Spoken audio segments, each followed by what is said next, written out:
Hi అండి అందరికీ welcome back to కీర్తి రుచులు. ఇవాళైతే నేను మీకు సింపుల్గా చికెన్ ఫ్రై ఎలా చేసుకోవాలో చూపిస్తానండి. చాలా టెండర్గా జ్యూసీగా అండ్ చాలా సాఫ్ట్గా ఉండే చికెన్ ఫ్రై చూసేద్దాం వచ్చేసేయండి. ఫస్ట్ అయితే ఒక బౌల్ తీసేసుకొని దాంట్లోకి అయితే హాఫ్ కేజీ చికెన్ వేసేసుకుందాం. దాన్ని నీట్గా క్లీన్ చేసుకున్న తర్వాత ఇంకొంచెం వాటర్ పోసేసుకొని కల్లుప్పు వేసుకొని ఒక 10 to 15 మినిట్స్ దీన్నైతే ఈ వాటర్లో బాగా మ్యారినేట్ చేద్దాం అనమాట.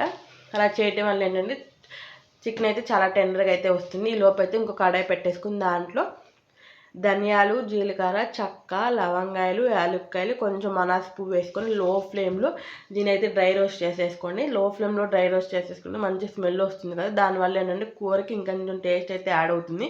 80% డ్రై రోస్ట్ అయిన తర్వాత ఎండు కొబ్బరి వేసేసుకుందాము. ఎండు కొబ్బరిగా ఫ్రై అయిన తర్వాత అయితే పక్కన పెట్టేసుకొని ఈలోపు మనకు కావాల్సిన ఉల్లిపాయ అండ్ పచ్చిమిరపకాయ అయితే కట్ చేసేసుకుందాం. నేను చేస్తున్నది ఫ్రై కాబట్టి నేనైతే బార్ పీసెస్ కోస్తున్నానండి. లేదంటే మీకు చిన్న పీసెస్ కావాలంటే మీరు చిన్నగానే కోసుకోవచ్చు, మీ ఇష్టం అనమాట. మీకు ఎలా కావాలంటే అలా కోసుకోవచ్చు. చాలామంది మన వీడియోస్ చూస్తున్నారు కానీ సబ్స్క్రైబ్ చేసుకోవట్లేదండి. ప్లీజ్ సబ్స్క్రైబ్ చేసుకొని అయితే వీడియోని కంటిన్యూ చేయండి. ఆల్రెడీ సబ్స్క్రైబ్ చేసుకున్న వాళ్ళకైతే థ్యాంక్ యూ సో మచ్. ఒకసారి మన previous shorts and long videos check చేసి మీకు వీడియో నేను చేసే కుకింగ్ వీడియోస్ నచ్చుతున్నాయి అనుకుంటేనే మీరు నా ఛానల్ అయితే సబ్స్క్రైబ్ చేసేసుకోండి. అండ్ మీకు ఇంకా ఎలాంటి వీడియోస్ కావాలో ఏంటి అనేది అయితే నాకు కూడా కామెంట్ చేయండి. సో ఇవైతే మనం కోసి పక్కన పెట్టుకున్న తర్వాత మనం డ్రై చేసుకునే అన్నీ అయితే ఇక్కడైతే చల్లారిపోయింది అనమాట. ఇవైతే ఫైన్ పౌడర్గా అయితే పేస్ట్ చేసేసుకుందాము. పేస్ట్ చేసుకున్న తర్వాత మళ్ళీ కడాయి పెట్టేసుకుని దాంట్లో కొంచెం ఆయిల్ వేసి జీలకర్ర అండ్ ఒక బిర్యానీ ఆకు అయితే వేసుకుందాము. అవి కూడా ఫ్రై అయిన తర్వాత మనం ఇందాక కట్ చేసి పక్కన పెట్టుకున్న ఉల్లిపాయ ముక్కలు వేసి అవి ఆల్మోస్ట్ ఒక 70 to 80% వరకు కుక్ అయిన దాకా అయితే బాగా ఫ్రై చేసుకోవాలి.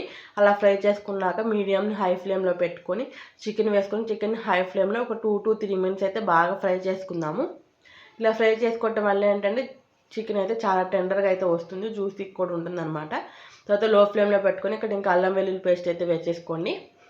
నేను వచ్చి ఒక చిన్న సజెషన్ ఏంటంటే అల్లం వెల్లుల్లి పేస్ట్ వేసుకున్న తర్వాత మీకు కర్రీ అంతా లో ఫ్లేమ్లోనే చేసుకోండి.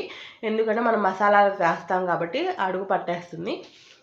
సో అల్లం వెల్లుల్లి పేస్ట్ ఫస్ట్ వాసన పోయిన తర్వాత ఒక్కసారి పసుపు వేసుకొని పసుపు కూడా మనం ముక్కలన్నిటికి బాగా పట్టేలాగా మిక్స్ చేసుకున్న తర్వాత దీంట్లో మీకు టేస్ట్కి తగ్గట్టు సాల్ట్ అండ్ కారం వేసేసుకొని ఒక్కసారి మళ్ళీ మిక్స్ చేసేసుకొని లో ఫ్లేమ్లోనే అన్నీ చేసేసుకోండి. కర్రీ లేట్ అయినా కానీ టేస్ట్ మాత్రం అదిరిపోతుంది అనమాట. సో 10 to 15 మినిట్స్ అలా మనం ఫ్రై చేసుకున్న తర్వాత ఇంకొంచెం వాటర్ పోసేసుకొని ఒకసారి మిక్స్ చేసేసుకొని మళ్ళీ మూత పెట్టుకొని లో ఫ్లేమ్లోనే ఒక 15 మినిట్స్ బాగా కుక్ చేసుకున్నాము. మీరు చూడొచ్చు ఇక్కడైతే ఆయిల్ పైకి తేలుతుంది కదా. ఒకసారి మళ్ళీ మిక్స్ చేసేసుకొని మళ్ళీ ఒక ప్లేట్ పెట్టేసుకొని ఒక 10 to 15 మినిట్స్ మళ్ళీ కుక్ చేసుకుందాం అనమాట. ఇప్పుడు మీరు చూస్తే బాగా కర్రీ దగ్గరకు వచ్చేసింది కదా, ఇంకొంచెం దగ్గరికి రానియాలన్నమాట. ఇంకొంచెం దగ్గరకు వస్తే మనం బాగా ఫ్రై లాగా అవుతుంది అనమాట. ఇప్పుడు మీరు చూడొచ్చు మొత్తం ఫ్రై లాగా అయిపోయింది కదా. ఇక్కడ ఇందాకైతే మనం గ్రైండ్ చేసుకున్న పౌడర్ అయితే వేసేసుకున్నాము.